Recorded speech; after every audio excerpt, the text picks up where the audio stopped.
नमस्कार दर्शक बंधु आपण गोटे बड़ अपडेट आसी जाइए राशन कार्ड अपडेट कौन रही चलतु आपण आम संपूर्ण वीडियो को देखंतु तापर आपण जानि परिबे कौन रही राशन कार्ड आप कहा को मिलिबो नुआ राज्य सरकार घोषणा करछंती नुआ राशन कार्ड बांटीबे जो माने योग्य रही जो माने अप्लाई करछंती नुआ राशन कार्ड पाइबा पई से मान को राज्य सरकार भल गाइडलाइन आनिछंती आ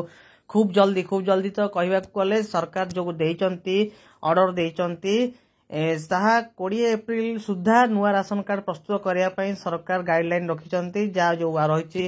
खाउटी कल्याण खाद्य जोगाण विभाग पक्ष सूचना मिली जहाँ आपण सामने आप देखिपे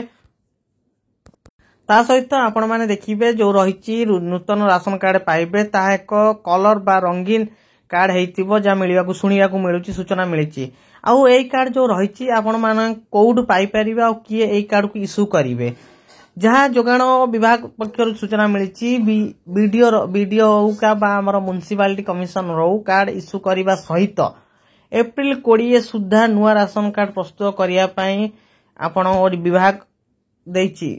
ता सहित आपण देखिए ब्लॉक हो बा ईएल भी अधिकारी माने कार्ड बांटीबे आपण मानकू जहाँ सूचना अच्छी खाउटी जोगाण कल्याण विभाग तरफ एप्रिल 20-22 सुधा आपण नूतन कार्ड पाई परिबे हिताधिकारी माने सेति कौन से आपण माने व्यस्त हुअंतु कहीं आपण बहुत दिन अपेक्षा करथिले आउ एबे अपेक्षार फल आपण को मिलिबा को जाउची ता सहित सरकार जो केवाईसी करूचंती बा चाली जो प्रक्रिया से प्रक्रिया द्वारा कौन करिवे ना सरकार अयोग्य हिताधिकारी को चिन्हट करूचंती आ चिन्हट करबा द्वारा हमर जो योग्य हिताधिकारी रहिचंती ताहाकू केमिति सरकार शामिल करिवे से दिगरे सरकार पदक्षेप नउचंती किंतु हुए तो सरकार जो पदक्षेप नौचंती हुए तो टिके डेरी होउची लोक विचलित हो जाउचंती किंतु सरकार जो योजना करिचंती अयोग्य को टोटल साइड करबा बाद देकिनी आपण जो योग्य रहिचंती योग्य हिताधिकारी को सरकार ऐड करबा पई सरकार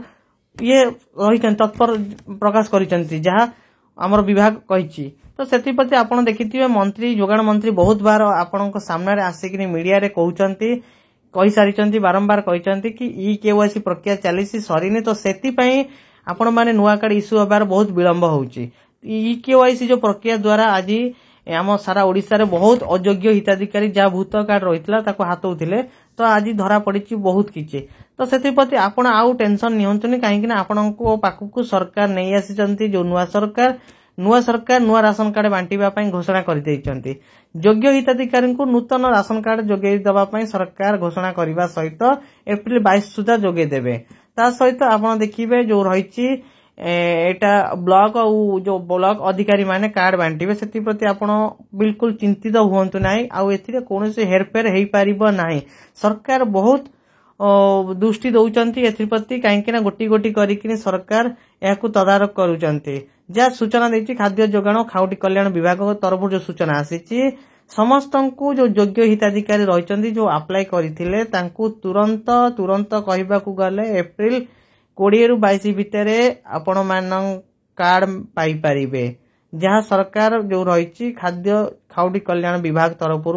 जहाँ मिलिछि सूचना मिलिछि सेति प्रति आपण जमा बिल्कुल टेंशन नियंतु आ देखुतांतु आपण उपभोग करतु आम वीडियो।